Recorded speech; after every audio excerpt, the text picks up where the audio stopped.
Yo off scripters, what is up, what is good? Welcome back to another YouTube video where in today's video we're actually going to try something new.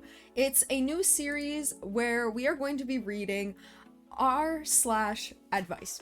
So pretty much as it states, we're going to read the Reddit post and then we're going to give some advice to this person. Now obviously I'm not going to type out the advice because that would be really long and that would take some time, but we're gonna just try this new series out as I currently am kind of waiting on how to go about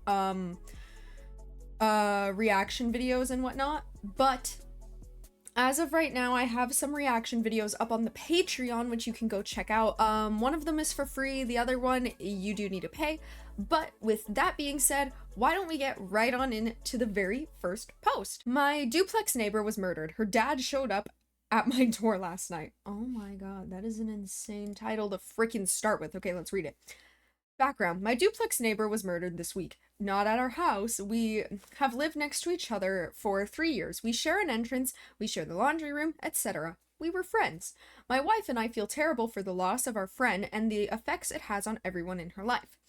I've met her dad a dozen times at least. It's always been a no nonsense, just two guys shooting the breeze and exchanging friendly back and forths until last night. It started off normal for 5 seconds before he started telling us that his daughter had to die because it was her ultimate purpose for the universe. It was her time to enter into the second energy level chakras and to start spreading the message before she gets reincarnated. He then went on to tell us that he receives messages from God and that he is the Messiah. He went on for 20 minutes about the Antichrist, about reoccurring numbers, about birthdays and their meanings, and how everyone's life is going to change when we attend the funeral. He was speaking 100 miles an hour about 1111 and 333 and Freemasons, and Trump is the second coming of Christ, and he is going to personally deliver the message he receives from higher beings. It was very ominous. My wife is literally terrified of him now. It was almost 11 p.m. when I finally told him I need to go inside and get some rest. I am struggling with how to approach this situation going forward. Certainly we will see him again, but it seems like he was in a total psychosis, perhaps drugs. I don't want to seem like I'm lacking empathy, as I know what he is experiencing is traumatic, but my wife was in tears last night and refuses to go anywhere near her service now. Oh my god. It's kind of hard to tell what kind of advice they're searching for, because like he said, it's hard to go about this, especially when this father's daughter had just died. But like you said, it could have been drugs, it could have been this, that, or the next thing. I personally think it was it's part of his process. I do maybe think that there was some possible not so child-friendly substances involved, because I don't recall and I don't ever remember any sober person when they're going through the stages of grief ever acting like this. I don't recall anyone doing such things. It's a very delicate matter though, because this person's daughter had just passed away, had been removed from this earth without her consent. Is that a thing? Can you get murdered with consent? Anyways, my advice to you would be to perhaps approach her father, kind of like be like, hey, do you want to go out for coffee or something like that, and just talk about this situation and how it made your wife feel uncomfortable, but also mention that you understand that he's going through grief and that he's processing his daughter's passing. I would empathize with him. Yep, that's the word. Empathize with him first, and then explain your situation and how you saw that, because yeah, I would be uncomfortable as well.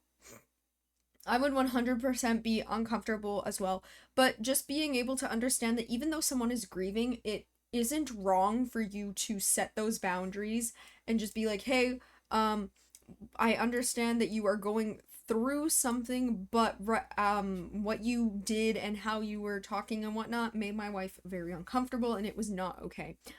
But that is all the advice I can um literally give. It's all I can give you. I'm sorry. Okay, this next one is a little bit shorter, but it was posted as this video is being recorded. It was posted 2 hours ago. The previous post was actually posted 7 hours ago, which is insane. But, okay, so please help with my phone addiction. Now, there's a fly. Now we all live in the era of technology, as we know. You are probably watching this through your mobile device right now. Hi, I'm recording this on technology. It's pretty insane. I personally wouldn't say that I have an addiction with my phone or with my computer. I used to when I first built my computer. I had a terrible addiction where whenever I would get home, I would do my homework right away and then I would play games for hours on end. Now, I still do play games for hours on end, but usually when I'm not in school, which is insane to say that I'm in school right now. I'm in film school. Yay, go me. But anyway, back to the post. Stop side ranting. Okay, please help me with my phone addiction. I, a 20-year-old male, am experiencing what most people of my generation are, a crippling phone ad. Oh my god, he's Gen Z! Yay! I try my utmost best to avoid being on my phone, but before I realize it, I am an hour into scrolling.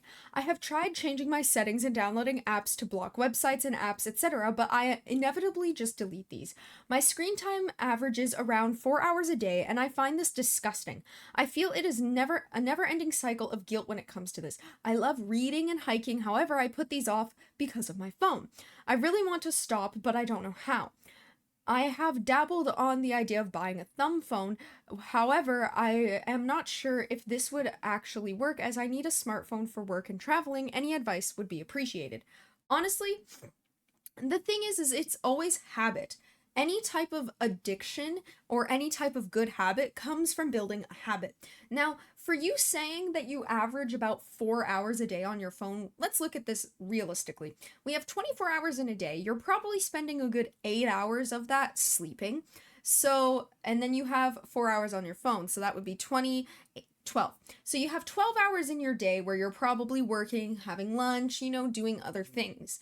Honestly, I would say compared to what they would actually consider an addiction, I'd say this isn't necessarily an addiction, but it's more so the feel of the need to be on your phone. When you said that you're like, before you realize it, you're an hour into scrolling, this is what we like to call, and what I guess society has deemed as doom scrolling. And pretty much, it's when you're on like TikTok or Instagram or YouTube Reels and you just start scrolling. The whole point is that short form media is supposed to keep your attention because the human attention span is diminishing by the minute. Literally. It's insane. Like, I have to talk really quickly to keep you guys paying attention. Hey. Eyes up here. Yeah. Hi. I see you. I know what you're doing. You're probably eating right now, which I hope whatever you're eating is very delicious. But anyway, what I would say, if you feel that 4 hours on average is an addiction and it's disgusting to you, what I would say is obviously it comes with habit. It's always habit. Now, as you guys can see, I don't have my phone near me. Funny, isn't that? You guys can't even see my desk, but I don't have my phone near me. It's actually on my bed charging. I've had a little bit of a bad habit sometimes when I'm streaming that I'll have my phone on me and then I end up looking at my phone for like 5 minutes. Anyways, like I keep saying, it all comes down to habit.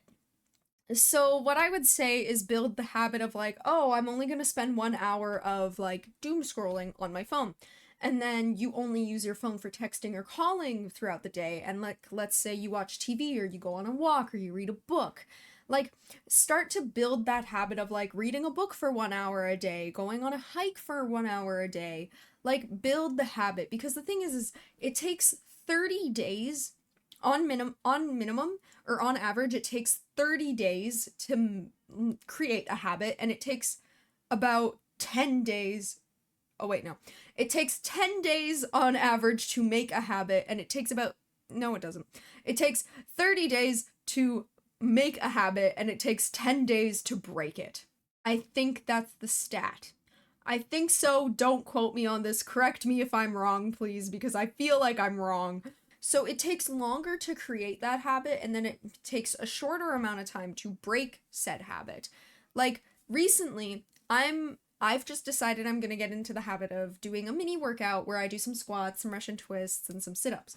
Just something easy, something that I can manage. One thing that I would recommend is when you're trying to start a new habit, start off small. So, like, if you're trying to be on your phone less, instead of going from 4 hours, go to 3 hours, 30 minutes. And do that for about a week. And then lower it to 3 hours. Do that for a week. And then lower it to 2 hours, 30 minutes, etc., etc. Because then that way you're slowly introducing the diminish of the time that you're on your phone.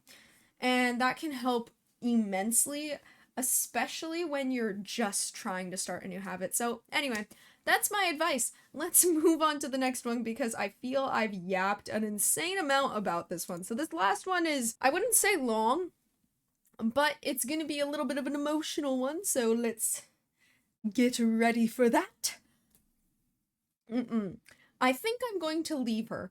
Now, I wouldn't say that's the most insane title we've read because speaking the very first title was that their neighbor was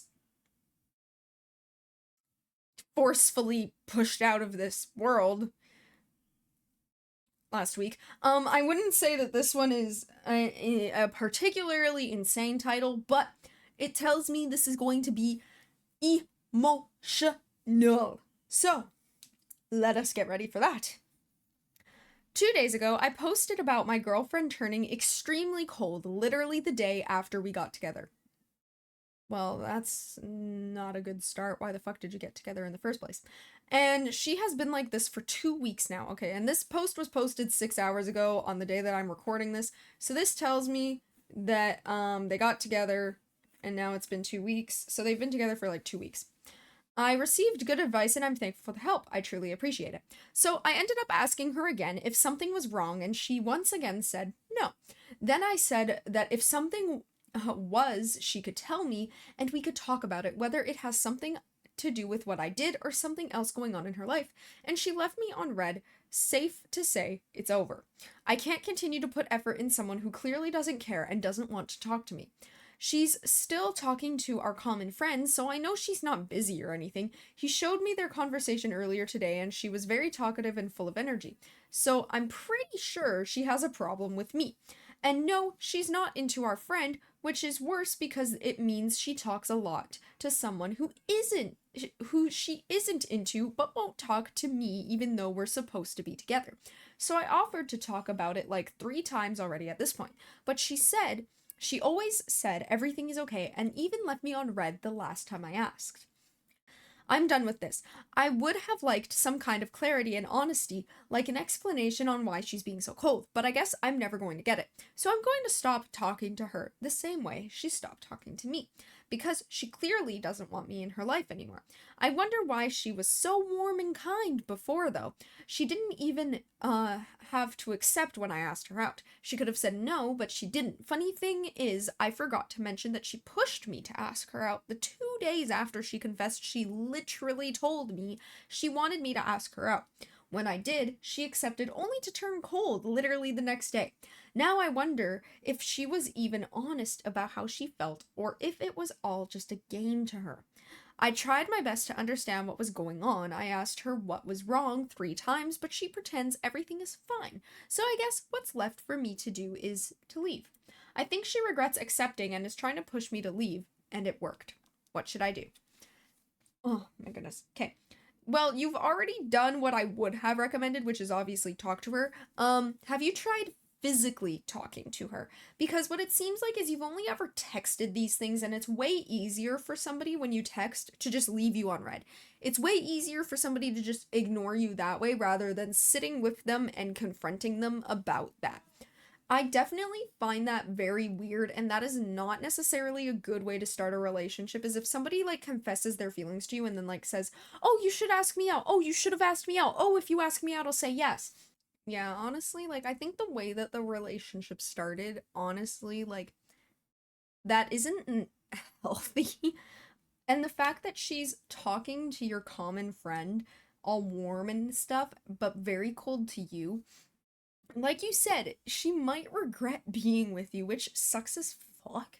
But what I wouldn't recommend is that you go cold on her the way that she's going cold on you, because that, at the end of the day, that doesn't make you the better person. It doesn't make you the bigger person. It doesn't make you mature. It just shows an emotional immaturity. So what I would say is, if you can, physically sit and talk with her about it, and like actually confront her about it. Be like, why would you ask me in the first place if all of a sudden for 2 weeks straight you're being cold to me? It really sucks, and I definitely agree that you shouldn't have to put up with this. So honestly, yeah, just have a talk with her, like, face to face if you can. And if you can't, just send her a message being like, hey, I don't think this is gonna work out. And if she asks why, literally be honest and be like, you've been cold to me for 2 whole weeks. I ask you what's wrong and you say nothing, but you talk to my friend literally every day. So, we're done.